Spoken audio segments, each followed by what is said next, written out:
ថ្ងៃនេះនឹងខ្ញុំមកធ្វើសាឡាត់ការ៉ុតចាដែលមានរសជាតិឆ្ងាញ់ងាយស្រួលធ្វើជាពិសេសនឹងគឺថាជំនួយស្បែកបានច្រើនខ្លាំងមែនទែនអ្នកណាមិនល្បីសាឡាត់ការ៉ុតបែប retinol ហ្នឹងចាគឺថាមានជាតិវីតាមីន A ច្រើនមែនទែនជាពិសេសនឹងគឺថាជួយស្បែកស្រស់ថ្លាក្មេងជាងវ័យ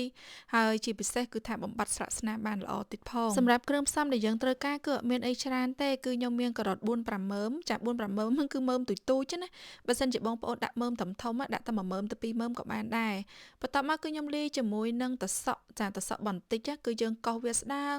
ដោយបងប្អូនឃើញនៅក្នុងរូបភាពអញ្ចឹងចំណែកឯគ្រឿងផ្សំផ្សេងទៀតហ្នឹងគឺខ្ញុំមានក្រូចឆ្មាខ្ទឹមសល្ងសទឹកខ្មេះអង្ករប្រេងល្ងហើយនិងទឹកស៊ីអ៊ីវចាសម្រាប់គ្រឿងផ្សំគឺមានតែប៉ុណ្្នឹងឯងគឺងាយ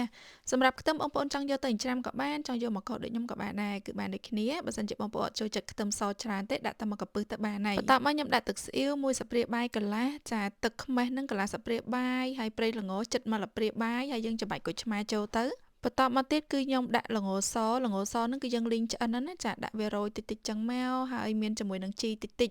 សម្រាប់ជីនោះបងប្អូនដាក់ជីវ៉ាន់ស៊ុយក៏បានដែរគឺបានដូចគ្នាហើយយើងច្បល់វាឲ្យចូលជាតិគ្នាទៅនៅពេលដែលសាឡាត់ការ៉ុតរបស់យើងចូលជាតិគ្នាហើយហ្នឹងគឺយើងយកទៅផ្អាប់នៅក្នុងទូទឹកកករយៈពេលកន្លះម៉ោងអីទៅគឺញ៉ាំបានហើយ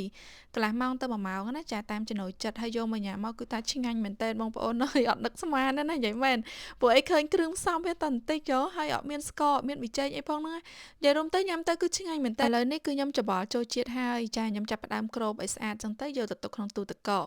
កន្លះម៉ោងក្រោយគឺថាការ៉ុតរបស់យើងហ្នឹងគឺឡើងទន់ល្មើយតែម្ដងគ្រាន់តែឃើញគួរចង់ញ៉ាំ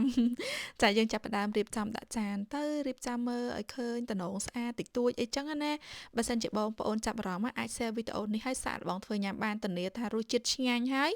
គឺជំនួយសម្រស់បានល្អទៀតចានិយាយមែនគ្រឿងផ្សំងាយស្រួលខ្លាំងមែនតើហ្មងទោះបីជាញ៉ាំការ៉ុតសាឡាត់អញ្ចឹងក៏ដោយក៏មិនភ្លេចជាមួយនឹង collagen ដែរ collagen គឺត្រូវតែញ៉ាំរាល់ថ្ងៃហ្មងដូចខ្ញុំនិយាយអញ្ចឹងណាគឺយើងត្រូវជំនួយស្បែកចាមួយមុខបន្តិចគឺគូផ្សំគ្នាទៅនឹងបានប្រសិទ្ធភាពខ្ពស់នេះរួចរាល់ហើយនិយាយរួមទៅកុំឲ្យទៅទៀតថាធ្វើអីញ៉ាំស្អាតចាគឺនេះស្អាតទៅដែរហើយអត់ចាំជូរទេសំខាន់បងប្អូនមើលរូបរាងមើលឡើងតំណងមែនតើនេះឥឡូវភ្លុកមួយសិនណាវ៉ាវ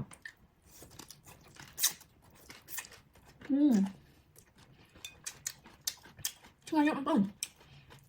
ធ្វើឲ្យទុកក្នុងទូទឹកកកកន្លះម៉ោងអីណាចូលចិត្តឆ្ងាញ់មែនតើនេះបើសិនយើងញ៉ាំមួយសាច់អាំងក៏បានដែរ